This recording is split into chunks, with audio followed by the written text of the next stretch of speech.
traditionally photographers only use flashes indoor, in the studio.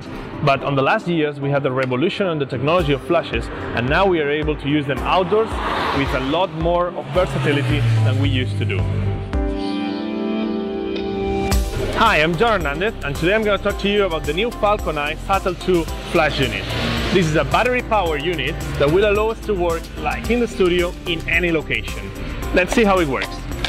The Satel 2 is a new generation flash, remotely controlled, and will allow us for high-speed sync and TTL for Nikon and Canon. On top of that, you can use it with any other camera brands. Myself, I work with Hasselblad, and I will show you how to use these outdoors today. We brought the model for this. Let's go into it and let's see how it works. Right, so for today's shooting, we're going to keep it very simple. We're going to use one of the Satel 2 units and the sun, that's all. But to make the light more beautiful on our model, we will use a modifier, and we will use an Octabox 110, a foldable one from Falcon. It is really a very good modifier. I'm going to show you how easy it is to set up these outdoors, because portability and easy of setup is very important for me. So this system of Falcon, it comes with a very easy opening that takes less than 30 seconds to set up the Octabox, which usually with a big Octabox it will take much longer. We have a diffuser already mounted, and now we mount the outside diffuser, and with that we will be ready to light our model. The next thing will be just to attach our Satel 2 unit to the Octabox, and then we are ready to go. As you can see, it takes just a couple of seconds and we have a really nice Octabox ready to shoot. I'm gonna take the Satel from its transport bag, which is pretty cool as well. Take the lid off, and then with the Bowens mount, we just have to slide it on the Bowens ring, and this is it. We're ready to put it on our light stand and start working. As you can see, it's a very easy and simple setup, and especially very quick. That's very important when we're working on location. So that's a really nice Octabox from Falcon and the Satel 2. Let's start working. Right, so we're here ready to shoot. She's Carla, it's going to be my model for today to help me show you how this Satel 2 works.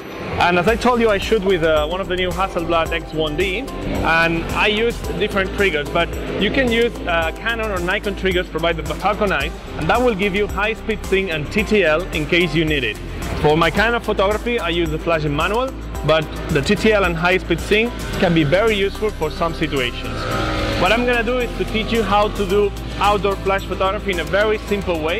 It's a 5-step method, and if you follow it, you will not be able to get wrong. Let's start with it. Okay, so as you can see, today we have a really bright day here in Barcelona. It's really light on the ambient, so basically if we want to expose our model, our background will be blown out. The alternative will be to drop the exposure on the camera to get like a more blue sky, colorful background, but then our model is going to go really dark. What I'm going to do is just light her with a flash and compensate this light to make a really beautiful portrait. So as I told you, I have a method that never fails. It's very easy and very simple to follow. It's 5 steps. The first step is to compose my photo, because everything else will depend on my composition. On the second step, I'm gonna define the exposure of the background, of the ambient light itself. So I'm gonna define what the sun is gonna do in my picture. On the third step, I will decide how to light my model, how it's going to be my light setup. My fourth step is going to define the power of the flash to compensate the sun and to equilibrate it with the sun. And my last step is going to shoot. Just take photos of my model and focus on the creativity part and not on the technicals. Let's go for it. Right, so as I said, my first step is going to be to just compose my image, okay? So first of all, my image has to be something similar to this. And the picture I want to take, it should be, yeah, more or less something like that. So this would be the image I'm taking. Just forget about the exposure, just don't think about how it looks. Just take a look at what I'm going to take of the picture. Then my second step is going to be to just define what the sun is going to do in the picture. So I'm going to expose for the sun. What I want is a really beautiful blue sky. Right now I need to just go a bit higher on the shutter speed, and about 200 of a second at f8. I'm getting a good exposure, and this would be what it looks like. Take a look. This is like really nice sky, but of course Carla, it's really dark and you can barely see her face. So that's where the flash comes in and lights her. Next step, as I said, third step, is to define my light setup. I want a very soft light that evolves her, makes her look pretty. So I'm going to use that Octabox in 45 degrees from the front of her, and that's going to give her like a soft light transition from the light side to the shadow, and that will make it look very good. So I'm going to take my flash, I'm going to bring it very close to Carla, just about this distance. I'm going to make it a bit higher up.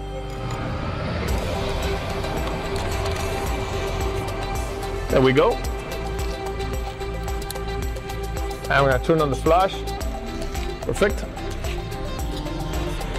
And this would be more or less the setup of my light. Right, so now the last step we're going to do is the time to set the power of the flash, to balance it with the ambient. Let's take a look right now. The flash is at half power. As I said, I'm at f8, ISO 100 at 200 of a second. Let's take a look how this looks. Okay, Carla, look here please. Thank you. There you go, take a look at this. This is looking pretty good, but the thing is that the flash is really outpowering the ambient, so the pictures are not really matching. The ambient is not matching with the flash. So we have to drop the power. As you can see, it's a very powerful 600 watt unit, so half a power is already a lot of energy. I'm going to drop the power of it, and let's see how this looks when we are at a quarter.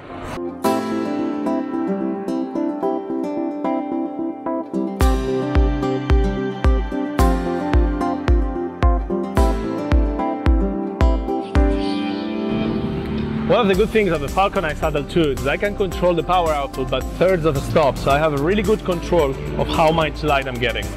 Let's try now at a quarter of the power. Let's see how this looks.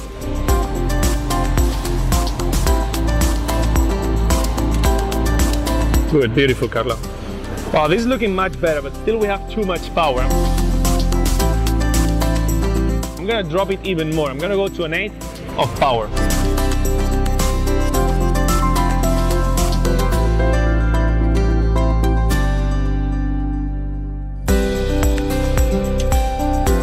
Perfect.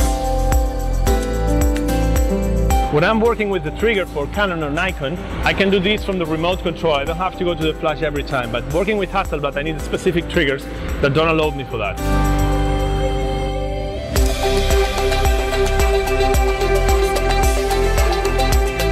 Beautiful, that's much more integrated, and now the balance between the light I have on the front and the light from the background is looking much better.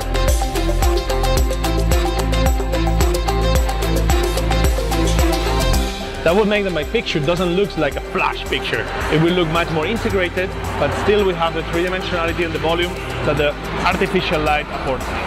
As you can see, in a very quick way, we can get and set up for an outdoor portrait, and we can start working outdoor like we never did before. That's thanks to the new technologies like the Falcon Satel 2 that allow us for this to do. I'm going to take some more pictures of Carla and I will show you the results at the end of the video.